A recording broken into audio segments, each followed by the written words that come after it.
जय श्री राम। विष्णु पुराण की जय।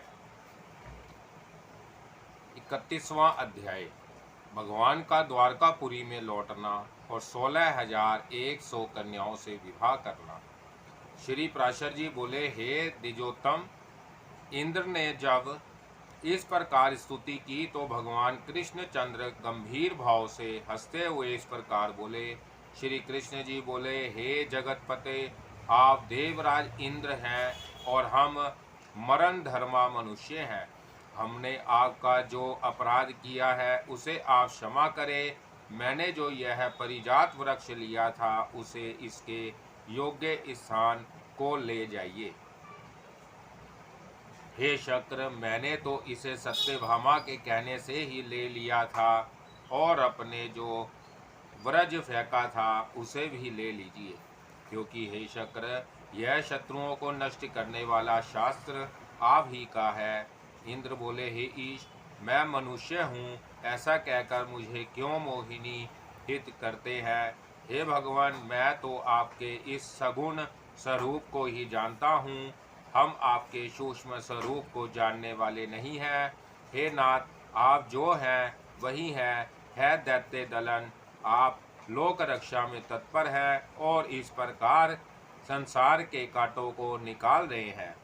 हे कृष्ण, इस परिजात वृक्ष को आप द्वारकापुरी ले जाइए। जिस समय आप मृत्यु लोक छोड़ देंगे उस समय वह भूलोक में नहीं रहेगा।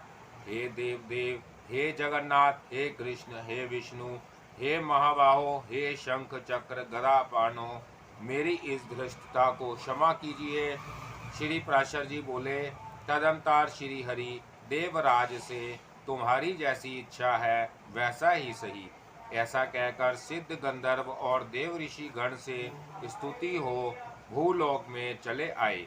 हे द्विज, द्वारकापुरी के ऊपर पहुंचकर श्री कृष्ण चंद्र ने शंख बजाकर द्वारका वासियों को आनंदित किया। तदंतर सत्यभामा के सहित गरुड़ से उतरकर उस परिजात महावृक्ष को ग्रहोधान में लगा दिया, जिसके पास आकर सब मनुष्यों को अपने पूर्व जन्म का स्मरण हो आता है और जिसके पुष्पों से निकली हुई गंध से 3 योजन तक पृथ्वी सुगंधित रहती है। यादवों ने उस वृक्ष के पास जाकर अपना मुख देखा तो उन्हें अपना शरीर अमानुष दिखलाई दिया। तदंतर महामती श्री कृष्णचंद्र ने नरकासुर के सेवकों द्वारा लाए हुए हाथी घोड़े आदि धन को अपने बंधु बांधवों में बांट दिया और नरकासुर की वरण की हुई कन्याओं को स्वयं ले लिया। शुभ समय प्राप्त होने पर श्री जनार्दन ने उन समस्त काम कन्याओं के साथ जिन्हें नरकासुर बलात् हर लाया था विवाह किया। हे महामुने, श्री गोविंद ने एक ही समय पृथक पृथक भवनों में उन सब के साथ विधिवत धर्मपूर्वक पानी ग्रहण किया। वह 16,100 स्त्रियां थी। उन सब के साथ पानी ग्रहण करते समय श्री मधुसूदन ने इतने ही रूप बना लिए। हे मैत्रेय, परंतु उस समय प्रत्येक कन्या भगवान ने मेरी ही पानी ग्रहण किया है, इस प्रकार उन्हें एक ही समय रही थी। हे विप्र, जगत स्पष्टा विश्व रूपधारी श्री हरि रात्रि के समय उन सभी के घरों में रहते थे। 32वां अध्याय। उषा चरित्र। श्री प्राशर जी बोले, रुक्मणी के गर्भ से उत्पन्न हुए भगवान के प्रधूम आदि पुत्रों का वर्णन हम पहले ही कर चुके हैं। सत्यभामा ने भानु और भौमेरिक आदि को जन्म दिया। श्री हरि के रोहिणी के गर्भ से दैत्यमान और ताम्रपक्ष आदि तथा जाम्बवंती से बलशाली साम आदि पुत्र हुए। नाग्रजीति से महाबली भद्रविंद आदि और शौर्य से संग्रामजित आदि उत्पन्न हुए। माद्री से व्रक आदि, लक्ष्मणा से गात्रवान आदि तथा कालिंदी से श्रुत आदि पुत्रों का जन्म हुआ। इसी प्रकार भगवान की अन्य स्त्रियों के भी 8 अच्युत 8800 पुत्र हुए। इन सब पुत्रों से रुक्मणी नंदन प्रधूम सबसे बड़े थे। प्रधूम से अनिरुद्ध का जन्म हुआ और अनिरुद्ध से व्रज उत्पन्न हुआ। हे द्विजोत्तम महाबली अनिरुद्ध युद्ध में किसी से रोके नहीं जा सकते थे। उन्होंने बलि की पौत्री एवं बाणासुर की पुत्री उषा से विवाह किया था। उस विवाह में श्री हरि और भगवान शंकर का घोर युद्ध हुआ था और श्री कृष्ण चंद्र ने बाणासुर की सहज भुजाएं काट डाली थी। श्री मैत्रेय जी बोले, हे ब्राह्मण, उषा के लिए श्री महादेव जी और कृष्ण का युद्ध क्यों हुआ और श्री हरि ने बाणासुर का भुजाएं क्यों काट डाली? हे महाभाग, आप मुझसे यह संपूर्ण वृत्तांत कहिए। मुझे श्री हरि की यह कथा सुनने का बड़ा कौतूहल हो रहा है। श्री पराशर जी बोले, हे विप्र, एक बार बाणासुर की पुत्री उषा ने श्री शंकर के साथ पार्वती जी को क्रीड़ा करती देख स्वयं भी अपने पति के साथ रमन करने की इच्छा की। तब सर्वात्मन यामिनी श्री पार्वती जी ने उस सुकुमारी से कहा, तू अधिक संताप्त मत हो, यथा समय तू भी अपने पति के साथ रमन करेगी। पार्वती जी के ऐसा कहने पर उषा ने मन ही मन यह सोचकर कि ना जाने ऐसा कब होगा और मेरा पति भी कौन होगा, पार्वती जी से पूछा। तब पार्वती जी ने उससे फिर कहा।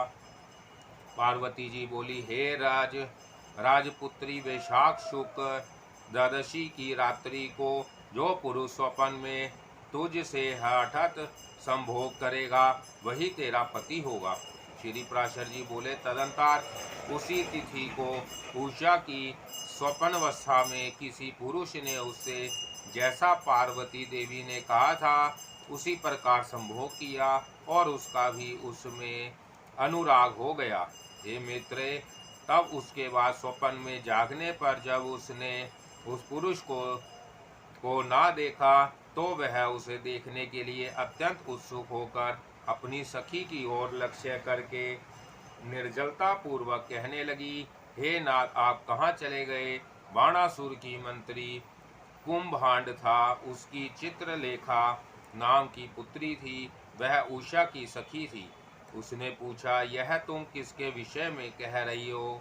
किंतु जब लज्जावश उषा ने उसे कुछ भी ना बतलाया तब चित्रलेखा ने विश्वास दिलाकर उषा से सब वृत्तांत कहला लिया। चित्रलेखा के सब बात जान लेने पर उषा ने जो कुछ श्री पार्वती जी ने कहा था वह भी उसे सुना दिया और कहा कि अब जिस प्रकार उसका पुनः समागम हो वही उपाय करो। चित्रलेखा ने कहा, हे प्रिय, तुमने जिस पुरुष को देखा है उसे तो जानना भी बहुत कठिन है, फिर उसे बतलाना या पाना कैसे हो सकता है? तथापि मैं तुम्हारा कुछ न कुछ उपकार तो करूंगी ही। तुम 7 या 8 दिन तक मेरी प्रतीक्षा करना। ऐसे कहकर वह अपने घर के भीतर गई और उस पुरुष को ढूंढने का उपाय करने लगी। श्री पराशर जी बोले, तदंतर चित्रलेखा ने चित्रपट पर मुख्य देवता, दैत्य, गंधर्व और मनुष्यों के चित्र लिखकर उषा को दिखलाए। तब उषा ने गंधर्व, नाग, देवता और दैत्य आदि को छोड़कर केवल मनुष्यों पर और उसमें भी विशेष अंधक और वशनी वंशी यादवों पर ही दृष्टि दी। हे द्विज, राम और कृष्ण के चित्र देखकर वह सुंदर भ्रकुटी वाली लज्जा से जड़वता हो गई। सदा प्रधूम को देखकर उसने लज्जावश अपनी दृष्टि हटा ली। तत्पश्चात प्रधूमन तय प्रियतम अनिरुद्ध जी को देखते ही उस अत्यंत विलासिनी की लज्जा मानो कहीं चली गई। वही यही है। उसके इस प्रकार कहने पर योगगामिनी चित्रलेखा ने उस बाणासुर की कन्या से कहा। चित्रलेखा बोली, देवी ने प्रसन्न होकर यह कृष्ण का पौत्र ही तेरा पति निश्चित किया है। इसका नाम अनिरुद्ध है और यह अपनी सुंदरता के लिए प्रसिद्ध है। यदि तुमको यह पति मिल गया तब तो तूने मानो सभी कुछ पा लिया, किंतु कृष्णचंद्र द्वारा सुरक्षित द्वारकापुरी में पहले प्रवेश ही करना कठिन है। तथापि हे सखी, किसी उपाय से मैं तेरे पति को लाऊंगी ही। तू इस गुप्त रहस्य को किसी से भी ना कहना, मैं शीघ्र ही आऊंगी। इतनी देर तू मेरे वियोग को सहन कर। अपनी सखी उषा को इस प्रकार ढाढ़ास बांधकर चित्रलेखा द्वारकापुरी को गई। जय श्री राम। विष्णु पुराण की जय। 23वां अध्याय। श्री कृष्ण और बाणासुर का युद्ध। श्री पराशर जी बोले, हे मित्रे, एक बार बाणासुर ने भी भगवान त्रिलोचन को प्रणाम करके कहा था कि हे देव, बिना युद्ध के इन 1000 भुजाओं से मुझे बड़ा ही खेद हो रहा है। क्या कभी मेरी इन भुजाओं को सफल करने वाला युद्ध होगा? भला बिना युद्ध के इन भार रूप भुजाओं से मुझे लाभ ही क्या है? श्री शंकर जी बोले, हे बाणासुर, जिस समय तेरी मयूर चिन्ह वाली ध्वजा टूट जाएगी, उसी समय तेरे सामने मांस भोजी यक्ष पिशाच आदि को आनंद देने वाला युद्ध उपस्थित होगा। श्री पराशर जी बोले, तदंतर वरदायक श्री शंकर को प्रणाम कर बाणासुर अपने घर आया और फिर कालांतर में उस ध्वजा को टूटी देखकर अति आनंदित हुआ। इसी प्रकार अप्सरा श्रेष्ठ चित्रलेखा अपने योग बल से अनिरुद्र को वहां ले आई।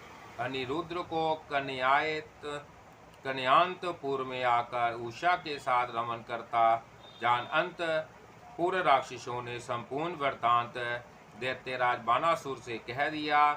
तब महावीर बाणासुर ने अपने सेवकों को उससे युद्ध करने की आज्ञा दी, किंतु शत्रु दमन अनिरुद्र ने अपने सम्मुख आने पर उस संपूर्ण सेना को एक लोहमय दंड से मार डाला। अपने सेवकों के मारे जाने पर बाणासुर अनिरुद्र को मार डालने की इच्छा से रथ पर चढ़कर उसके साथ युद्ध करने लगा, किंतु अपनी शक्ति भर युद्ध करने पर भी वह यदुवीर अनिरुद्र जी से परास्त हो गया। तब वह मंत्रियों की प्रेरणा से मायापूर्वक युद्ध करने लगा और यदुनंदन अनिरुद्र को नागपाश से बांध लिया। इधर द्वारकापुरी में जिस समय समस्त यादवों में यह चर्चा हो रही थी कि अनिरुद्र कहाँ गए, उसी समय देव ऋषि नारद ने उनके बाणासुर द्वारा बांधे जाने की सूचना दी। नारद जी के मुख से योग विधा में निपुण युक्ति चित्रलेखा द्वारा उन्हें शोणितपुर ले जाए गए। सुनकर यादवों को विश्वास हो गया कि देवताओं ने उन्हें नहीं चुराया। तब स्मरण मात्र से उपस्थित हुए गरुड़ पर चढ़कर श्री हरि बलराम और प्रधूम के सहित बाणासुर की राजधानी में आए। नगर में घुसते ही उन तीनों का भगवान शंकर के पार्षद प्रथम गणों से युद्ध हुआ। उन्हें नष्ट करके श्री हरि बाणासुर की राजधानी के समीप चले गए। तदंतर बाणासुर की रक्षा के लिए 3 सिर और 3 पैर वाला महेश्वर नामक महान ज्वर आगे बढ़कर श्री भगवान से लड़ने लगा। उसके फेंके हुए भस्म के स्पर्श से संताप्त हुए श्री कृष्णचंद्र ने शरीर का आलिंगन करने पर बलदेव जी ने भी स्थिर होकर नेत्र मूंद लिए। इस प्रकार भगवान श्रांगधर के साथ युद्ध करते हुए उस महेश्वर ज्वर को वैष्णव ज्वर ने तुरंत उनके शरीर से निकाल लिया। उस समय श्री नारायण की भुजाओं के आघात से उस महेश्वर ज्वर को पीड़ित और विरलय हुआ देखकर पितामह ब्रह्मा जी ने भगवान से कहा, इसे क्षमा कीजिए। तब भगवान मधुसूदन ने, अच्छा मैंने क्षमा की, ऐसा कहकर उस वैष्णव ज्वर को अपने में लीन कर लिया। ज्वर बोला, जो मनुष्य आपके साथ मेरे इस युद्ध का स्मरण करेंगे वह ज्वरहीन हो जाएंगे। ऐसा कहकर वह चला गया। तदंतर भगवान श्री कृष्णचंद्र ने पंचाग्रियों को जीतकर नष्ट किया और फिर लीला से ही दानव सेना को नष्ट करने लगे। तब संपूर्ण दैत्य सेना के सहित बलिपुत्र बाणासुर भगवान शंकर और स्वामी कार्तिकेय जी भगवान कृष्ण के साथ युद्ध करने लगे। श्री हरि और श्री महादेव जी का परस्पर बड़ा घोर युद्ध हुआ। इस युद्ध में प्रयुक्त शास्त्रों के किरण जाल से संतप्त होकर संपूर्ण लोक शुद्ध हो गए। इस घोर युद्ध के उपस्थित होने पर देवताओं ने समझा कि निश्चय ही यह संपूर्ण जगत का प्रलय काल आ गया है। श्री गोविंद ने जन्मकास्त्र छोड़ जिससे महादेव जी निंदित होकर जमुहाई लेने लगे। उनकी ऐसी दशा देखकर दैत्य और प्रथमगण चारों ओर भागने लगे। भगवान शंकर निंद्राभिभूत होकर रथ के पिछले भाग में बैठे गए और फिर अनायास ही अद्भुत कर्म करने वाले श्री कृष्ण चंद्र से युद्ध ना कर सके। तदंतर गरुड़ द्वारा वाहन के नष्ट हो जाने से प्रद्युम्न जी के शास्त्रों से पीड़ित होने से तथा कृष्ण चंद्र के हुंकार से शक्तिहीन हो जाने से रुक्मणी कार्तिकेय भी भागने लगे। इस प्रकार श्री कृष्ण चंद्र द्वारा महादेव जी के निंद्राभिभूत दैत्य सेना के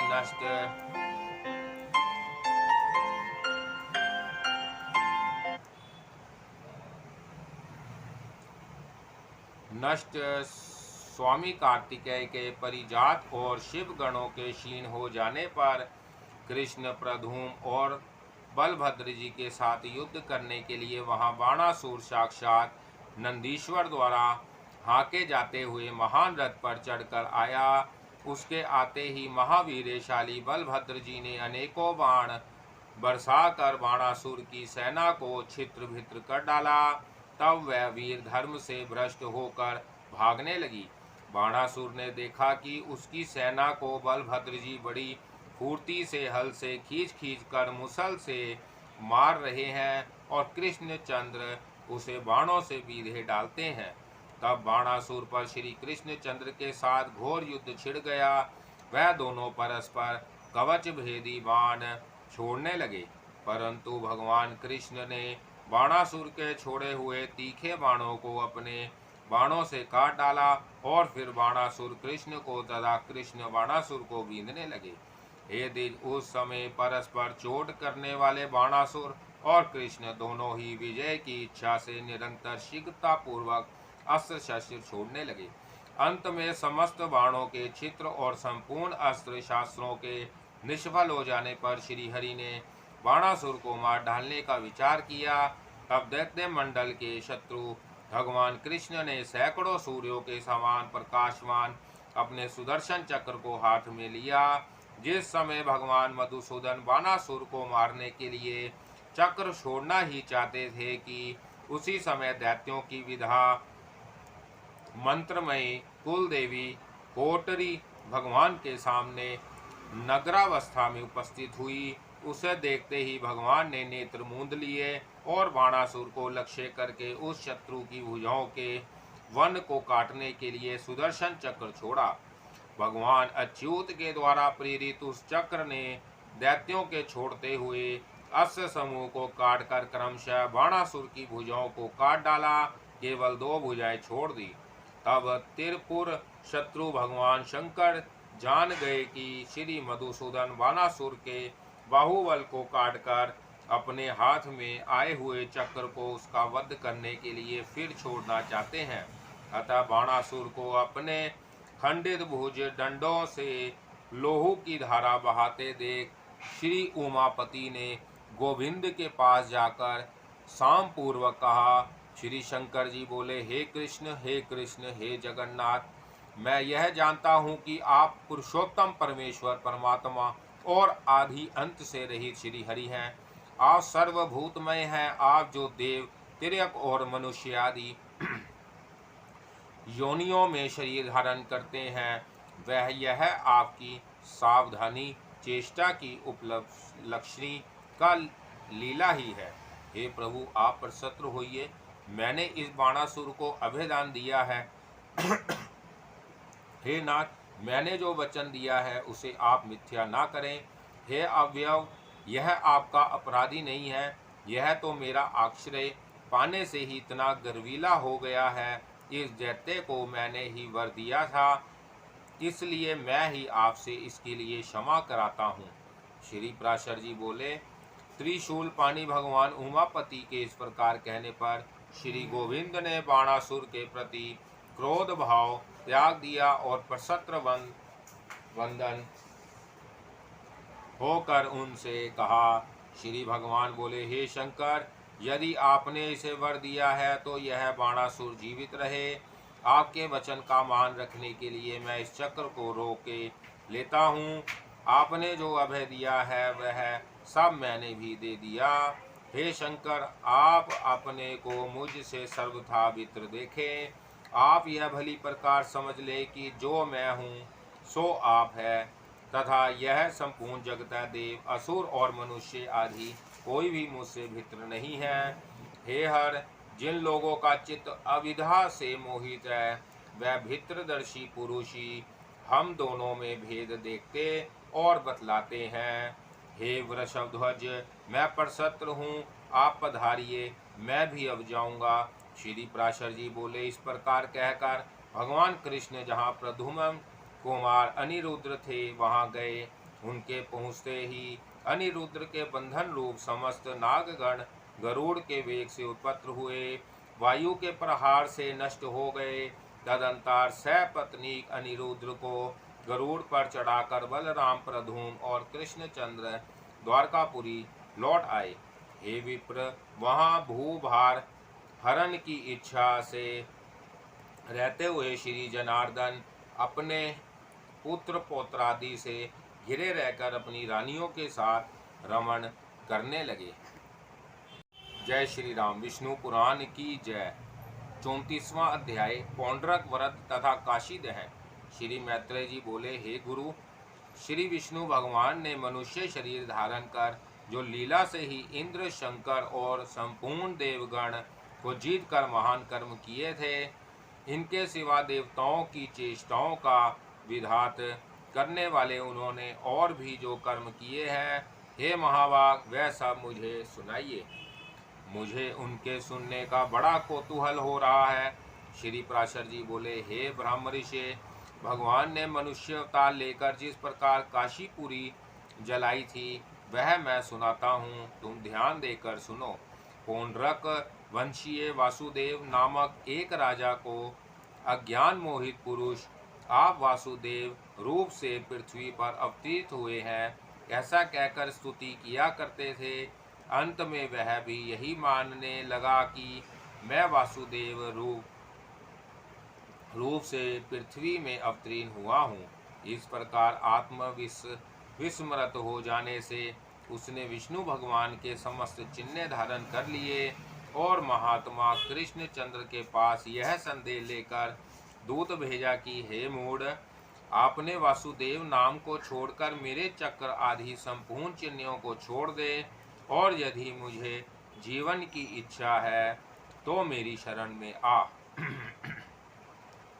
दूत ने जब इसी प्रकार कहा तो श्री जनार्दन उससे हंसकर बोले, ठीक है, मैं अपने चिन्ह चक्र को तेरे प्रति छोड़ूंगा।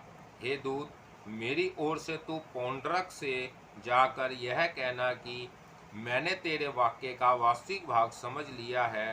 तुझे जो करना हो सो कर, मैं अपने चिन्ह और वेश धारण कर तेरे नगर में आऊँगा और निसंदेह अपने चिन्ह चक्र को तेरे ऊपर छोड़ूंगा।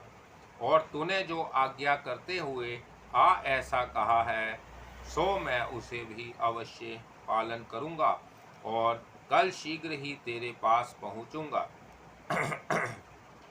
हे राजन, तेरी शरण में आकर मैं वही उपाय करूंगा जिससे फिर तुझसे मुझे कोई भय ना रहे। श्री पराशर जी बोले, श्री कृष्णचंद्र के ऐसा कहने पर जब दूत चला गया तो वहां भगवान स्मरण करते ही उपस्थित हुए। गरुड़ पर चढ़कर तुरंत ही उसकी राजधानी को चले। भगवान के आक्रमण का समाचार सुनकर काशी नरेश भी उसका पृष्ठपोषक होकर अपनी संपूर्ण सेना ले उपस्थित हुआ। तदंतर अपनी महान सेना के सहित काशी नरेश की सेना लेकर पौंड्रक वासुदेव श्री कृष्ण चंद्र के सम्मुख आया। भगवान ने दूर से ही उसके हाथ में चक्र, गदा, शंख, धनुष और पाद लिए एक उत्तम रथ पर बैठे देखा। श्री हरि ने देखा कि उसके कंठ में वैजंती माला है, शरीर में पीताम्बर है, गरुड़ रचित ध्वजा है और वक्ष स्थल में श्री वत्स चिन्ह है। उसे नाना प्रकार के रत्नों से सुसज्जित किरीट और कुंडल धारण किए देखकर श्री गरुड़ध्वज भगवान गंभीर भाव से हंसने लगे और हे द्विज, उसकी हाथी घोड़ों से बलिष्ठ तथा निशंच खंग, गदा, शूल, शक्ति और धनुष आदि से सुसज्जित सेना से युद्ध करने लगे। श्री भगवान ने एक क्षण में ही अपने शांग धनुष से छोड़े हुए शत्रुओं को विदीर्ण करने वाले तीक्ष्ण बाणों तथा गदा और चक्र से उसकी संपूर्ण सेना को नष्ट कर डाला। उसी प्रकार काशीराज की सेना को भी नष्ट करके श्री जनार्दन ने अपने चिन्हों से युक्त मूढ़मती पौंड्रक से कहा। श्री भगवान बोले, हे पौंड्रक, मेरे प्रति तूने जो दूत के मुख से यह कहलाया था कि मेरे चिन्हों को छोड़ दे, सो मैं तेरे सम्मुख उस आज्ञा को संपत्र करता हूँ। देख, यह मैंने चक्र छोड़ दिया, यह तेरे ऊपर गदा भी छोड़ दी और यह गरुड़ भी छोड़ देता हूँ। यह तेरी ध्वजा पर आरूढ़ हो। श्री पराशर जी बोले, ऐसा कहकर छोड़े हुए चक्र ने पौंड्रक को विदीर्ण कर डाला, गदा ने नीचे गिरा दिया और गरुड़ ने उसकी ध्वजा तोड़ डाली। तदंतर संपूर्ण सेना में हाहाकार मच जाने पर अपने मित्र का बदला चुकाने के लिए खड़ा हुआ काशी नरेश श्री वासुदेव ने लड़ने लगा। तब भगवान ने शंकर धनुष से छोड़े हुए एक बाण से उसका सिर काटकर संपूर्ण लोगों को विस्मित करते हुए काशीपुरी में फेंक दिया। इस प्रकार पौंड्रक और काशी नरेश को अनुचरों सहित मारकर भगवान फिर द्वारका को लौट आए और वहां स्वर्ग सदृश सुख का अनुभव करते हुए भ्रमण करने लगे। इधर काशीपुरी में काशीराज का सिर गिरा देख संपूर्ण नगर निवासी विस्मय पूर्वक कहने लगे, यह क्या हुआ, इसे किसने काट डाला। जब उसके पुत्र को मालूम हुआ कि उसे श्री वासुदेव ने मारा है, तो उसने अपने पुरोहित के साथ मिलकर भगवान शंकर को संतुष्ट किया। अविमुक्त महाक्षेत्र में उस राजकुमार से संतुष्ट होकर श्री शंकर ने कहा, वर मांग। वह बोला, हे भगवान, हे महेश्वर, आपकी कृपा से मेरे पिता का वध करने वाले कृष्ण का नाश करने के लिए अग्नि से कृपया उत्पन्न हो। श्री पराशर जी बोले, भगवान शंकर ने कहा, ऐसा ही होगा। उनके ऐसा कहने पर दक्षाग्नि का चयन करने के अनंतर उससे उस अग्नि का ही विनाश करने वाली कृत्य उत्पन्न हुई। उसका कराल मुख ज्वाला मालाओं से पूर्ण था तथा उसके केश अग्निशिखा के समान दीप्तिमान और ताम्रवर्ण थे। वह क्रोध पूर्वक कृष्ण कृष्ण कहती द्वारकापुरी में आई। हे मुने, उसे देखकर लोगों ने भय विचलित नेत्रों से जगती भगवान मधुसूदन की शरण ली। जब भगवान चक्रपाणी ने जाना कि श्री शंकर जी की उपासना कर काशीराज ने पुत्र ने ही यह महाकृत्य उत्पन्न किया है, तो अक्ष क्रीड़ा ने लगे हुए उन्होंने लीला से ही यह कहकर कि इस अग्नि ज्वालामयी जटाओं वाली भयंकर कृत्या को मार डाला, अपना चक्र छोड़ा। तब भगवान विष्णु के सुदर्शन चक्र ने उस अग्नि माला मंडित जटाओं वाली और अग्नि ज्वालाओं के कारण भयानक मुख वाली कृत्या का पीछा किया। उस चक्र के तेज से दग्ध होकर छित्र भित्र होती हुई वह महेश्वरी कृत्या अति वेग से दौड़ने लगी तथा वह चक्र भी उतने ही वेग से उनका पीछा करने लगा। हे मुनि श्रेष्ठ, अंत में विष्णु चक्र से हत प्रभाव हुई कृत्या ने शीघ्रता से काशी में ही प्रवेश किया। उस समय काशी नरेश की संपूर्ण सेना और प्रथम गण अस्त्र शस्त्रों से सुसज्जित होकर उस चक्र के सम्मुख आए। तब वह चक्र अपने तेज से शास्त्र प्रयोग में कुशल उस संपूर्ण सेना का दग्ध कर कृत्या के सही संपूर्ण वाराणसी को जलाने लगा, जो राजा, प्रजा और सेवकों से पूर्ण थी, घोड़े, हाथी और मनुष्यों से भरी थी, संपूर्ण गोष्ठ और काशी से युक्त थी, और देवताओं के लिए भी दूरदर्शनीय थी। उसी काशीपुरी को भगवान विष्णु के उस चक्र ने उसके ग्रह कोट और चबूतरों में अग्नि की ज्वालाएं प्रकट कर जला डाला। अंत में जिसका क्रोध अभी शांत नहीं हुआ तथा जो अत्यंत उग्र कर्म करने को उत्सुक था और जिसकी दीप्ति चारों ओर फैल रही थी, वह चक्र फिर लौटकर भगवान विष्णु के हाथ में आ गया।